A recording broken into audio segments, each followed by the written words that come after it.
It's time to go racing here at the Big House. Today, for the 2023 iRacing Crandon Championship, Off-Road's best will show what they're made of at this wonderful racing facility. Hello everyone, welcome to RaceSpot TV, to the iRacing Esports Network, where my name is Arjuna Kankipati, joined alongside by Evan Pasoko for what is bound to be a very short but entertaining evening of racing action. Evan, you and I, we were just discussing how short course racing is maybe some of the most entertaining on iRacing, and it doesn't necessarily always get the focus it deserves. That's true, and to your point, right, this isn't going to be a long night, but it's going to be a fun night. The beautiful thing about off-road e-short course racing here on the service is it is intense from the get-go, and I think no further proof than that for this Crandon Championship, the fact that we've got 40 of the very best on the service. Only half of them are actually going to make it to the race that matters tonight, so this intensity is getting kicked off right off of the bat, and there is no better place. All the tracks are fun, don't get me wrong, but there is no better place to settle a short course championship than here at the Big House. Especially when we have the Land Rush start, which means we'll be 10 wide on the very start, 2 rows deep. Going to be a lot of fun. You talked about the very important thing. The Super Session has meant that 40 drivers were hoping to race in today's 2023 iRacing Crandon Championship, but we only take the top 20.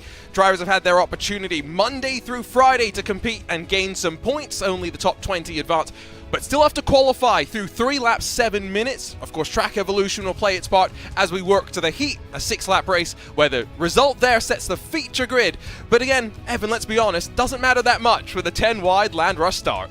Yeah, that's the interesting thing, right? I mean, we'll try to pick and play where those beneficial areas are. I'm sure if it was up to you, you'd take the quote-unquote pole position every single time. That would have put you all the way to the inside of that 10-wide front row for the Land Rush. But the problem is, if you don't nail the start, that inside doesn't matter, because the next corner is a left-hander, then you're on the outside. So I've seen the inside, I've seen the outside, heck, I've seen the middle win out on the Land Rush start. So this race really is going to come down to execution. Get through your heat, don't overthink your position for that feature race. Get into it, and then everybody has got a shot from that point on. You can see as well the car stats, 900 horsepower, still just under 2,000 kilos, 4,000 odd pounds, but it rockets off the line. 3.1 seconds. It's the adaptability over the bumps, though, that makes this car such a beast. And of course, we've got plenty of the World Championship caliber drivers out there and getting ready to roll, but they're all competing in an iRacing special event, and we're just coming off the iRacing Petit Le Mans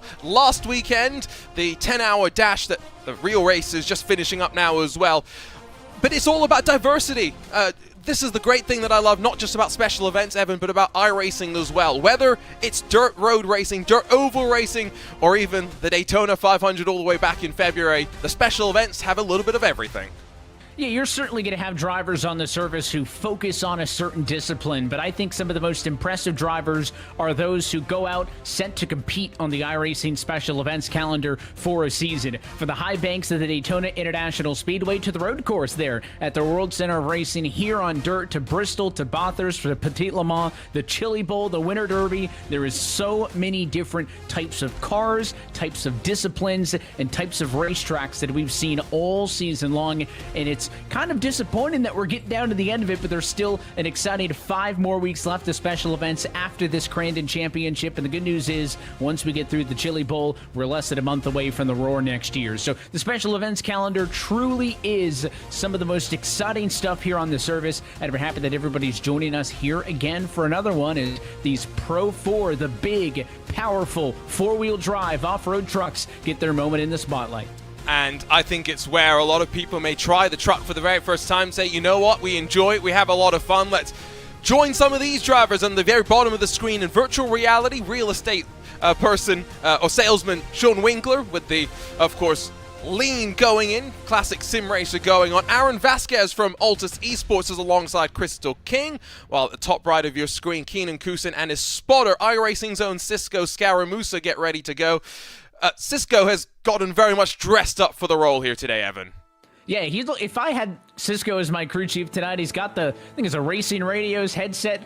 He is ready to go, and Keenan locked in as well, right? I mean, he's going up against, you talk about the likes of Crystal King and some of these other people who we have seen fight for iRacing Pro 4 championships in some of the other special events through the World Cup on CBS Sports. I've seen many of these drivers in the field compete in those as well, so it really is a who's who of the best talent in what is one of iRacing's still newest disciplines on the service, but quickly in the last couple of years, that kind of hierarchy of top talent has been developed really quickly. Well, we did say qualifying wasn't the end-all be-all, Arjuna, but it is an important first step, and right now everybody out there on track for the qualifying session. Just a little bit under 4 minutes left for these drivers to lock in their times, and that'll then seed them into the heat races. And the thing that you noted instantly, Connor Barry, two-time iRacing Off-Road Series champ, took a shortcut towards the line, sets the provisional pole with a 1:14.5. Effectively now will give him one more attempt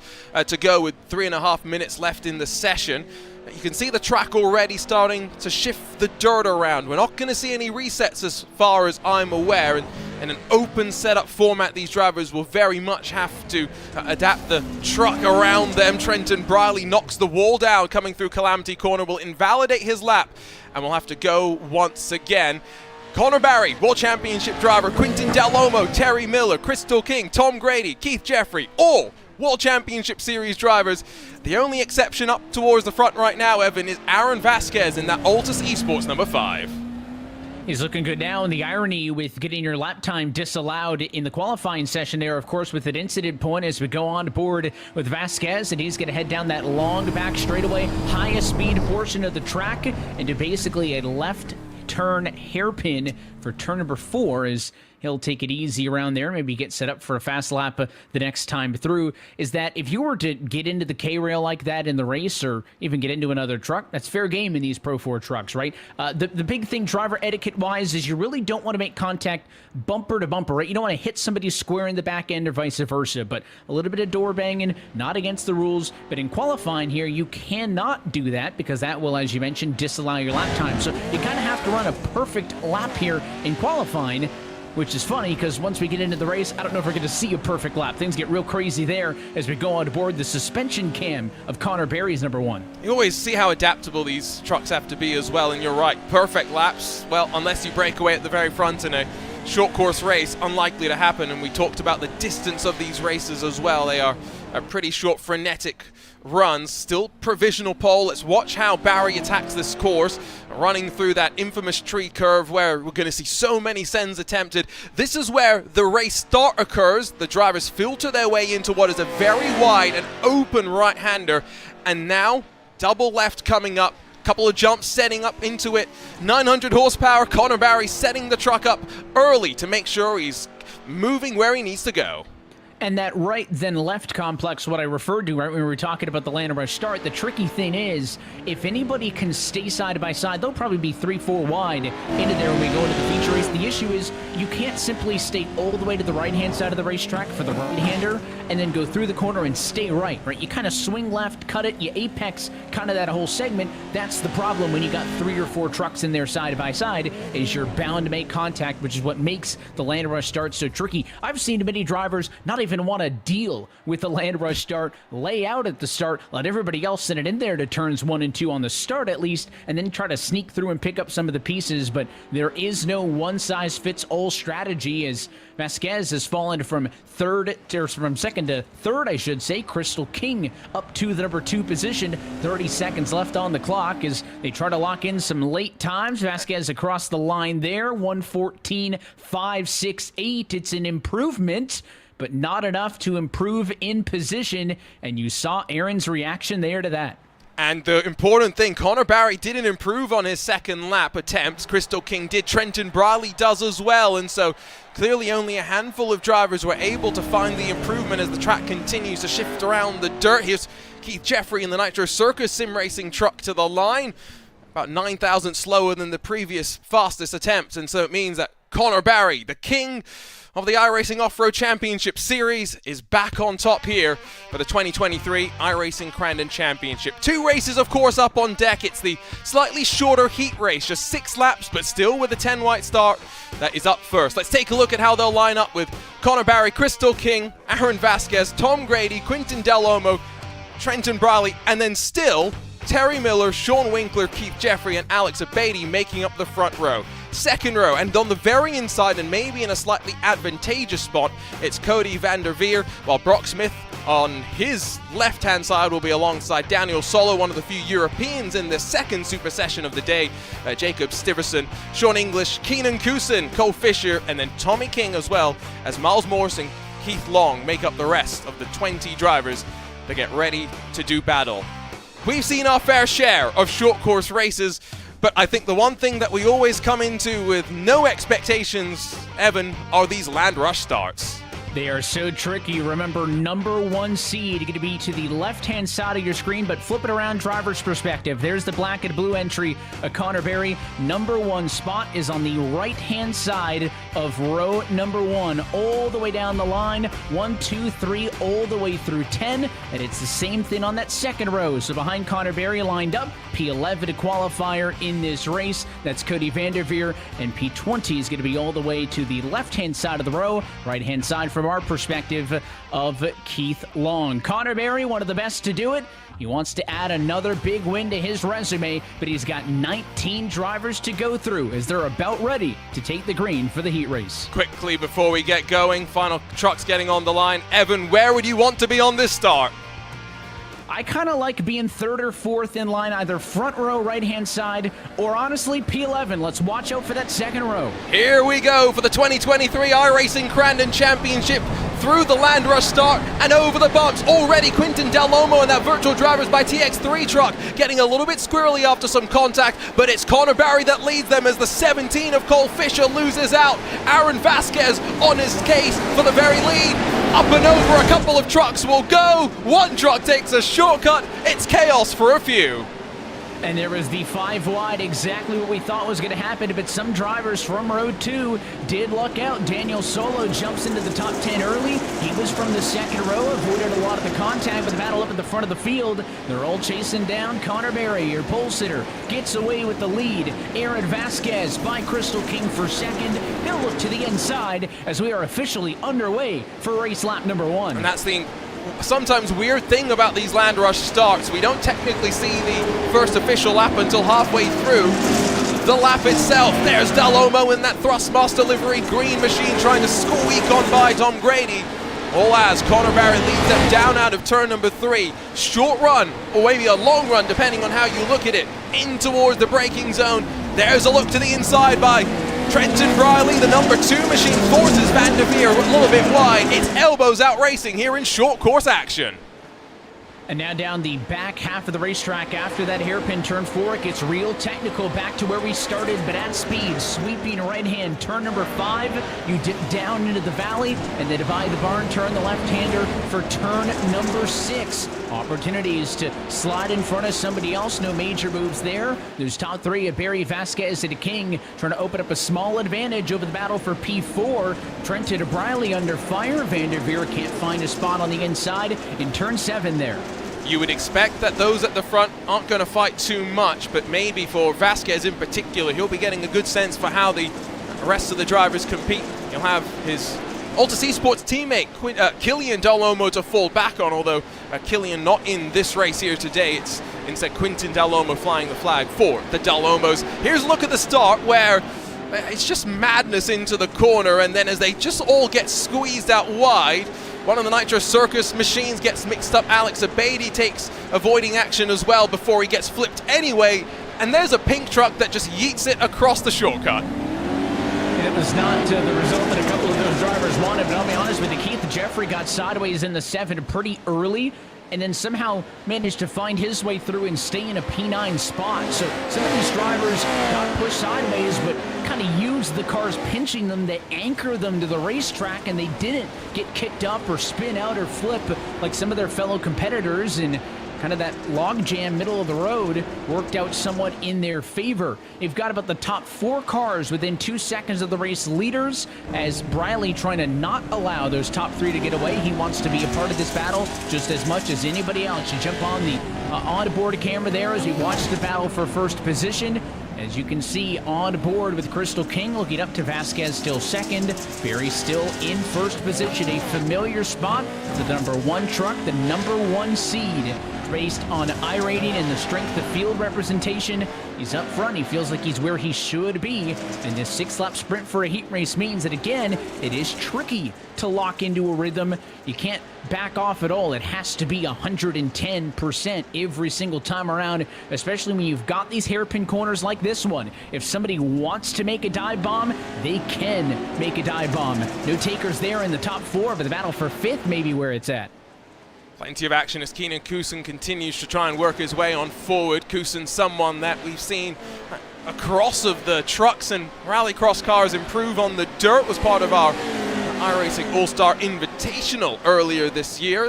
The support series in effect for the main World Championship drivers, and now as Quintin Dallomo peeks up the inside and through the double left-hander with the jump on entry, long way around for the Big Fan Esports car to defend. Dallomo on the recovery after a slightly disappointing start will be able to get on through. These drivers not totally dropped by those up in front of them, although at least for the time being, Van der Veer has Tom Grady now trying to put the pressure on as the Legion Speed Sport car, we once again ride from this wonderful suspension camera, crosses the line heading through the opening sector.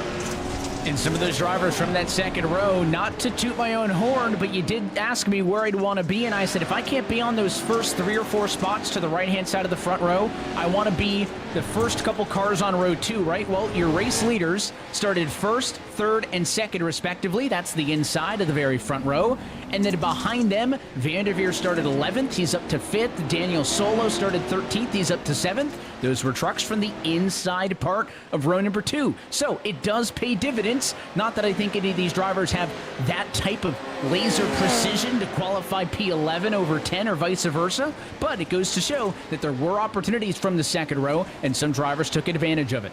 Exactly, and staying out of trouble is important as well. Sometimes you can't. Dallomo was in the middle of the row, and so when things squeezed on in, he lost out, unfortunately. Now passes Solo in that Alcantech NHR Esport number 11, and is back up to 7th spot, qualified in 5th, and only about 2 seconds off the back of Tom Grady, who's still working to try and pass that number 9 machine. At the very front, though, Connor Barry is not totally broken clear of Vasquez, King, and Briley, but is very much in danger of doing so, as we can take a look at both Crystal King and Aaron Vasquez working their way through in towards turn number 3, as Briley closing up the margin behind.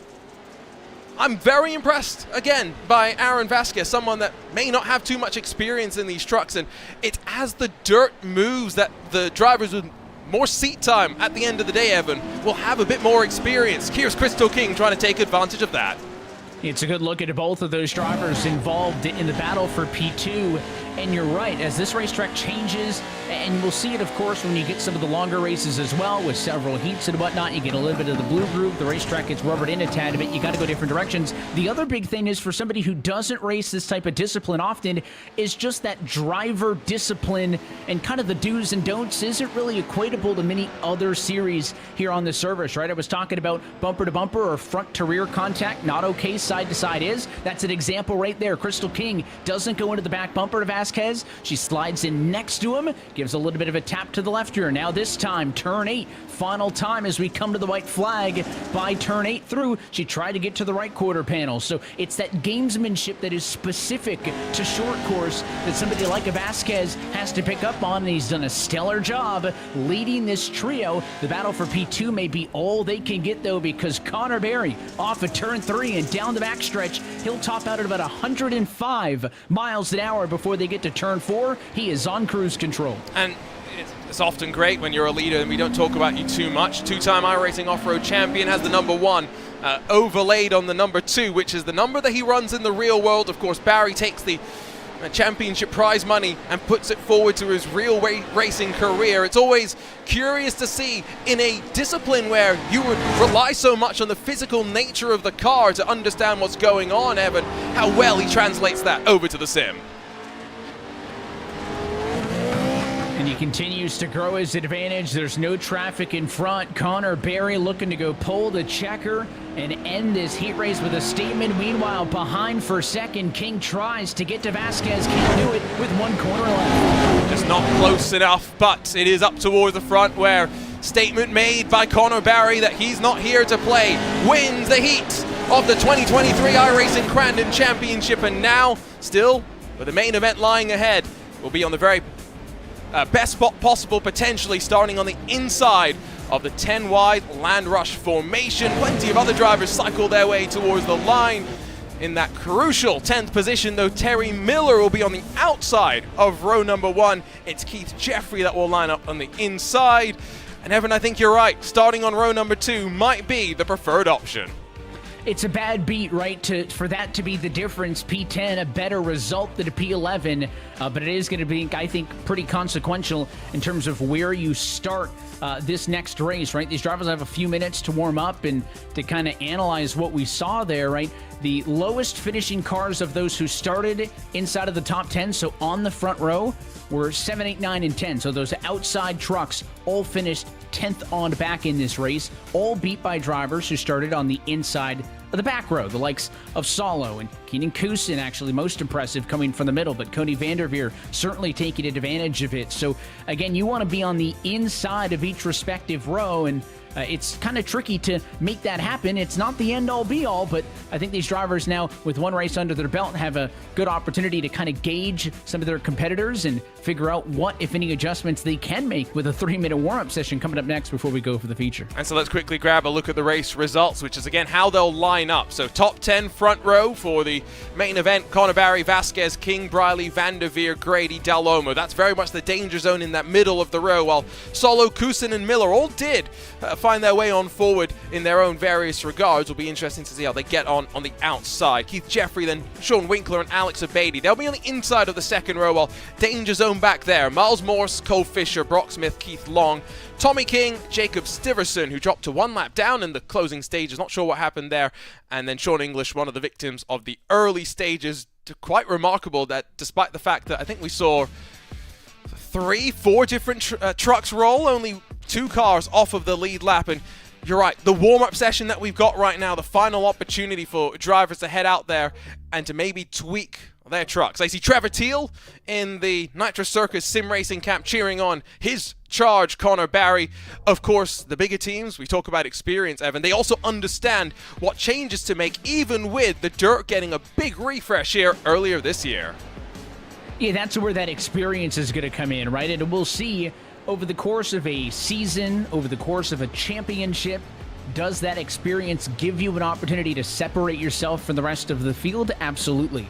In a one-off special event, super session, winner take all, right? How much of that finesse and those finer details, how much of that can you squeeze out of yourself when we're racing for a 6-lap heat and then a 10-lap feature for all the marbles, right? That's going to be the question. And then the funny thing about these trucks, and really it applies to most vehicles on the Service Junior, is you can't force the truck. These are physical trucks. You could make contact, you can beat them, you could bang them. They're going to make it to the end of the race, but you can't just will it to accelerate off of the corner better. So the 4-wheel drive helps in these Pro 4s, but you can't overdrive it. It's actually funny how smooth you need to try to be in these trucks in order to be fast. We see the same thing on the rallycross side as well. So all of that is very easy to say when you practice and you get comfortable, but then again, when we lined you up 10 in a row for a land rush start at Crandon, all of those nuances, how many of those can you remember before you just put the elbows up, slap the visor down, and go for it? I always wonder as well, when it comes to these trucks, which can take a bit more contact than the rallycross machines that we saw in World Championship competition before them, how drivers feel about using the truck. The bump and run in NASCAR, for example, that's something that's part of the culture, but in road racing, that's definitely not.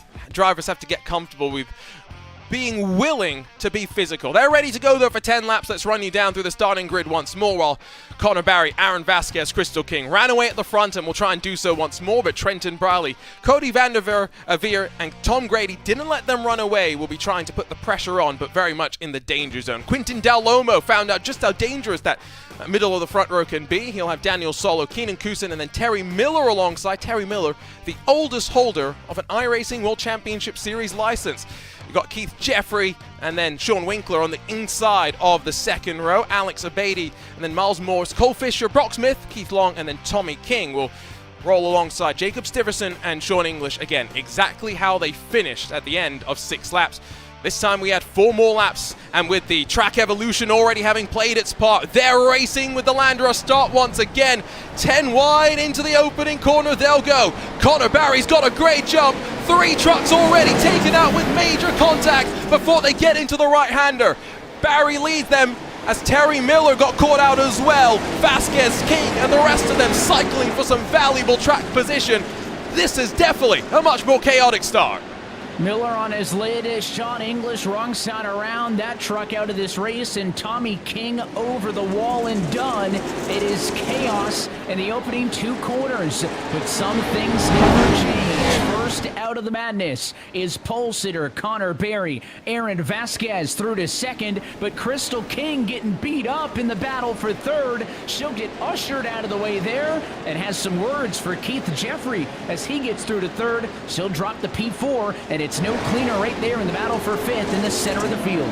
Still waiting for timing and scoring to figure out that 3 drivers have taken the tow back to pit lane. Tommy King, Sean English, and Terry Miller all done and dusted. It's Barry that leads them once again, but Vasquez much closer than he was on the opening lap of the heat. They've got some more separation to Keith Jeffrey behind, but as they slide their way on in, there was definitely a crawl just sandwiched 3 wide. They peel off the corner. It's Tom Grady on the outside and number 8. Trenton Briley as well as Sean Winkler alongside us. Once again, returning to where they started in through turn number 5. Long way around for Trenton Briley, and he makes it stick.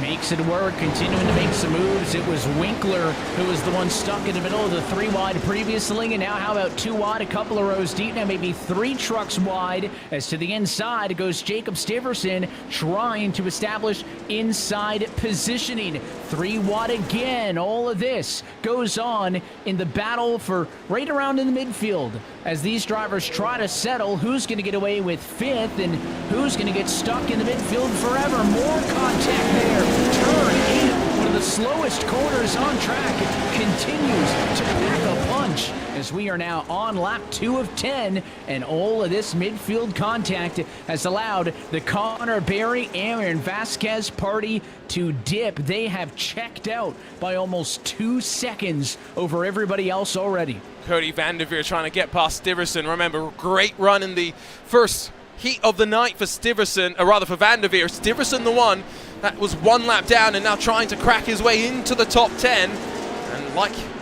Evan mentions, I don't think we're going to see Aaron Vasquez put the pressure onto Connor Barry just yet. Although having said that, track evolution might not be his friend. Sliding through turn 5 once again, leaning on one another.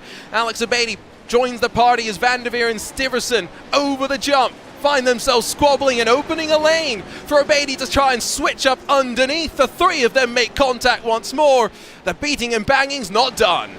Stiverson, the one who loses the most in that just because the truck got sideways, and it's going to allow Cody Vanderveer to get away. 3rd man in on that party, trying to steal a little bit and make up some position. The 13 and Keenan Kusin, he'll get a spot out of it as he will continue his march. Meanwhile, up in the battle for 3rd, Crystal King got moved by Keith Jeffrey on lap 1, and the favor has been repaid. The 6 truck now goes through, and she did it the long way around turn number 8. So a nice, clean, and technically difficult pass for Crystal King to get back on the podium. Keith Jeffrey slides down to 4th. Daniel Solo right there in P5. Kind of the end of the calmness up front relatively, because behind it's a lot of contact and a lot of driver radio chatter as there's more contact there in the background in the hairpin at turn 4.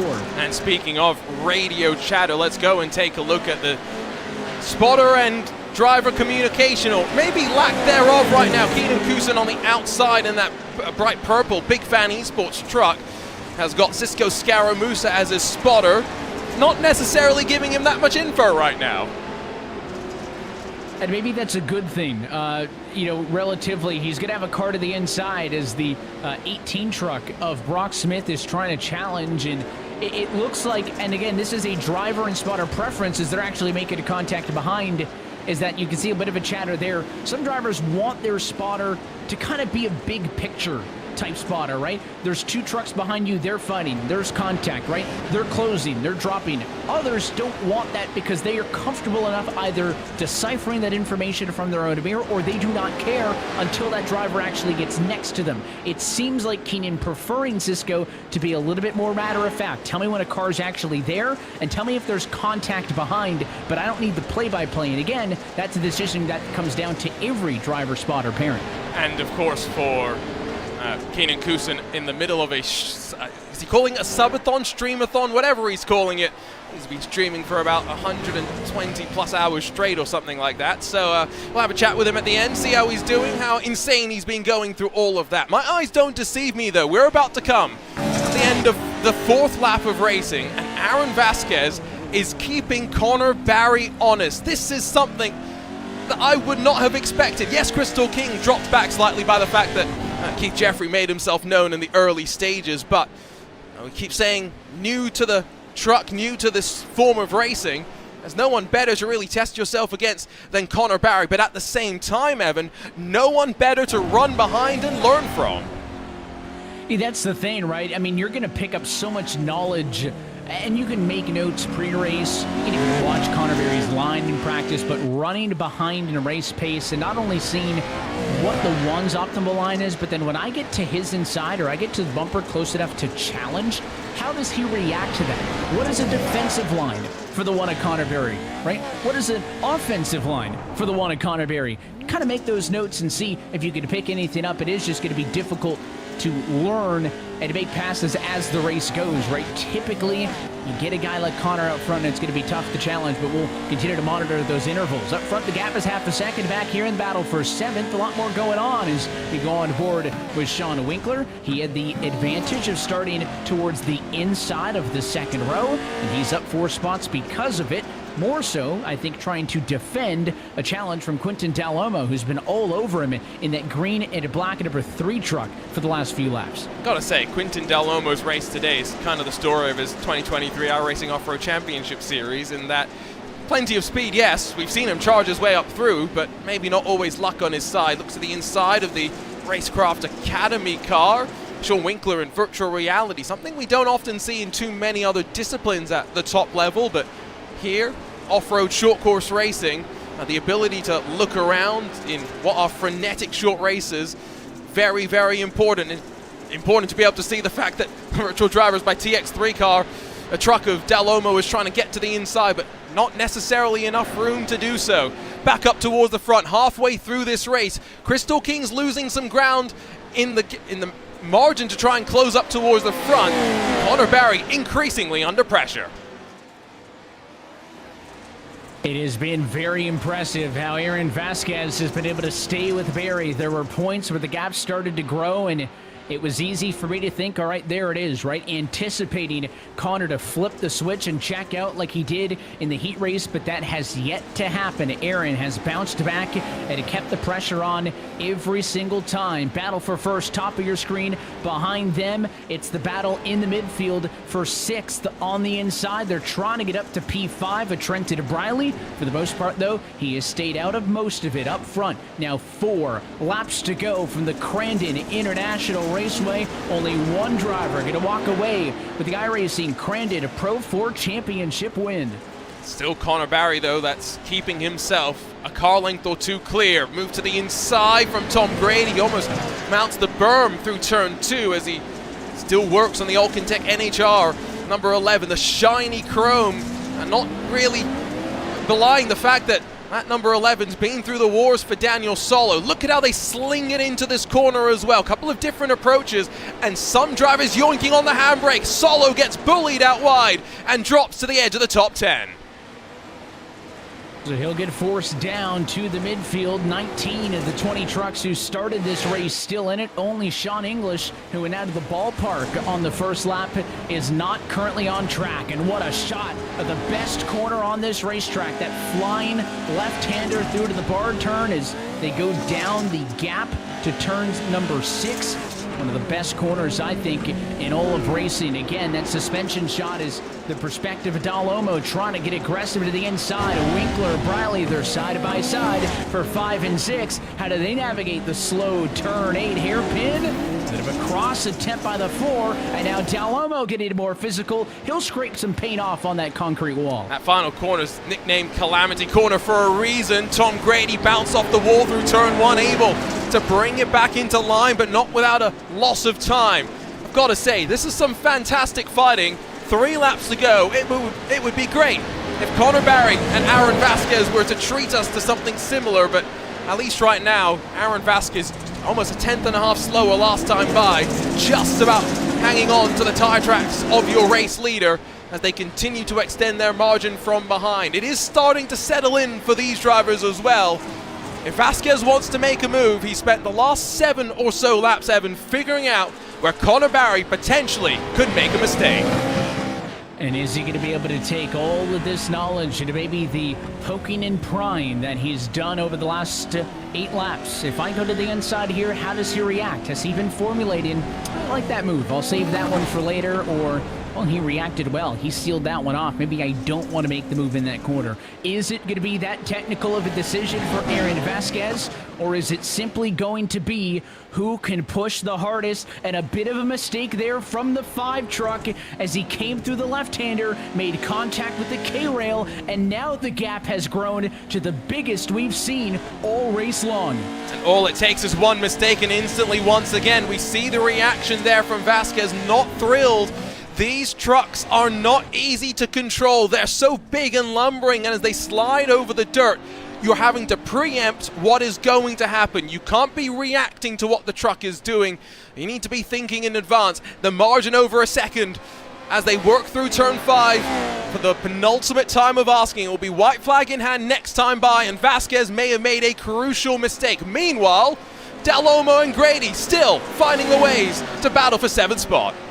And the good news for Winkler and Briley is they've been able to get ahead of this, and Dalomo, who was once a part of the battle for 5th, now may fall to 8th if Tom Grady is able to get the better hand on him. This down on the inside of turn number 6, and it's going to be a couple of hairpins. This one sets up well for the 8 truck. As Grady is on the inside, he will usher Dalomo out of the way. Clear for 7th. Dalomo falls to P8. He'll seal him off there on the K-rail. What can the 3 truck do to respond? Bit of a touch there. Slowest corner, turn 8. White flag in the air. Race win up for grabs, and spots throughout the field still up for grabs. There's only a couple of drivers that have nothing really to worry about, Crystal King being one of them, potentially Keenan Kusin as well. But the rest of the field very much is hoping to maybe move forward, hoping to hold on to some valuable positions. Dalomo still looking forward to try and now get past Grady once again, but in towards turn 5, final time. It's Connor Barry, still 8/10 clear of Aaron Vasquez, who tried and tried and tried, but one mistake was enough to see the 2-time champ slide away. The last lap for Connor Barry was a 1:15.6. That's about what we've been expecting out of him. But Aaron Vasquez put down a slower one courtesy of that mistake, and so far unable to bounce back. He has closed the gap, but it may be gap management for the one man who didn't make a mistake, and that's the race leader into the final turn, Connor Barry. This event last year didn't go his way, but after defending his championship, Connor Barry wins the 2023 iRacing Crandon Championship and proves why he might just be the best to do it on the dirt. Aaron Vasquez can be very proud about the run to 2nd place. Crystal King, Keith Jeffrey, and then Trenton Briley will make up the rest of the top 5. It's always great to come back to the big house, and maybe it's fitting that Connor Barry, the side of his 2 iRacing Off-Road Championship Series wins once more, Evan. And for Connor, I feel like he'll think this is a successful defense of his territory, of his house. This is what Connor Barry does professionally, is win dirt races on the short course side here on the iRacing service, and it goes far beyond just the simulation when it comes to his success in these trucks, but this is what he does. And to that point, Aaron Vasquez, an incredible showing, finishing right in between the names like Barry, King, Jeffrey, Briley, names who we see in the World Championship, in some of the biggest of the special events and the private events here on this side of the iRacing world. Aaron Vasquez with an incredible showing, but it all goes back to that one single mistake. And when we're in a 10-lap dash, it's just not an option against that type of World Championship talent. And it is 1.1 seconds at the end of the day that Conor Barry won by. Doesn't maybe reflect how difficult a challenge Aaron Vasquez really posed, but the Altus Esports machine was no match for the Nitro Circus Sim Racing team, the number one machine at the very top. Crystal King will grab a very well-earned podium spot after breaking away from Keith Jeffrey, who just managed to fend off the likes of Trenton Briley, Sean Winkler, Tom Grady, Quinton Dallomo, Cody Van der Veer, and then of course Daniel Solo, the final driver, squeaking into the top 10 with, out of these drivers, only Sean Winkler and Keith Jeffrey starting on row 2, row 1 faring a little bit better the second time of asking. Alex Abady, Keenan Kusin, and then Cole Fisher rounding out your top 13 with Stiverson, Smith, Morse, Long, King, and then Miller all on the leading lap. Sean English once again, though unfortunately a DNF after what was a rather unfortunate day for him here at the Crandon International Raceway. We'll stand by and hope that a couple of the drivers will be able to jump on in and give us a bit of a chat after that race, hopefully Conor Barry, Vasquez, or King. But short course racing, Evan, if people have never watched it before, this was just a little bit of a taste. And just a reminder that new memberships are 40% off if you head to iRacing.com. There's never been a better time to jump into these trucks with the new updates they had earlier this year. It really is true, right? And we talked about the variety of what kind of different races we see on this iRacing special events calendar. This is only a fraction of what you can do here on the service, and I stand by that short course is some of the most exciting stuff, whether you're a pro or a Joe like me out there having fun with some friends on an evening. This stuff is so much fun, but from the dirt to the road, from the ovals to the high banks and everything in between, iRacing.com is how you can get your sim racing career started, where every day is race day. And of course, still with plenty more special events to come. We will talk about that in just a few moments' time. But let's see if we can drag in Mr. Keenan Kusin himself. Keenan, do we have a copy? I hope so.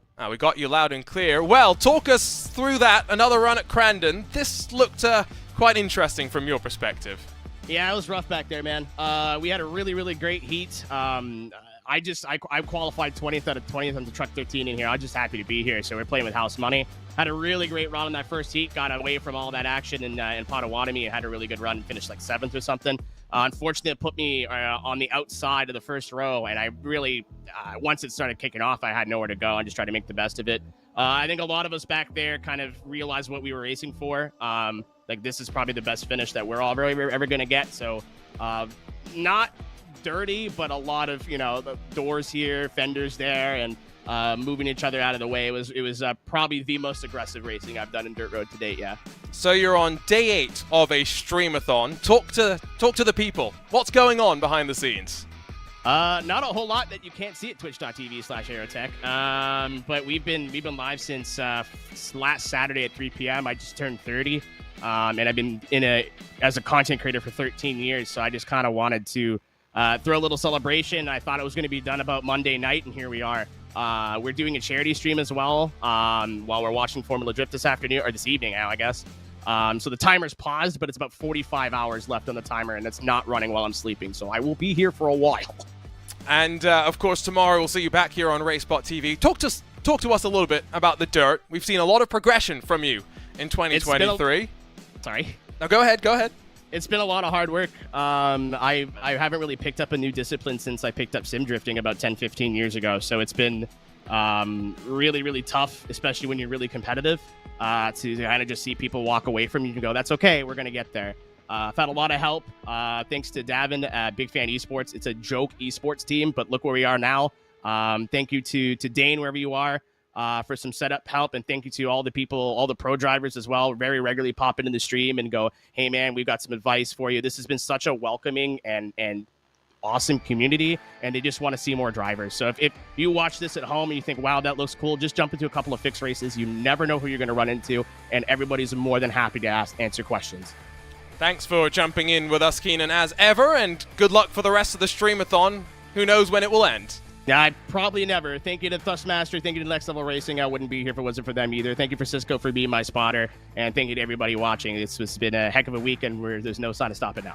We'll see him tomorrow here on RaceBot TV as well for some rallycross action. But we've talked to Keenan Kusin. Let's talk to our winner, Connor Barry, who's standing by with Evan Pasoko.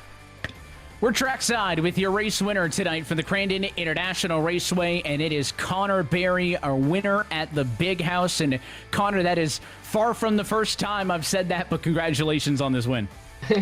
Yeah, it definitely was fun. I think the biggest thing was just trying to basically be smooth. I honestly have not been in this truck since like August, so I was struggling, but hey, we got the win, so.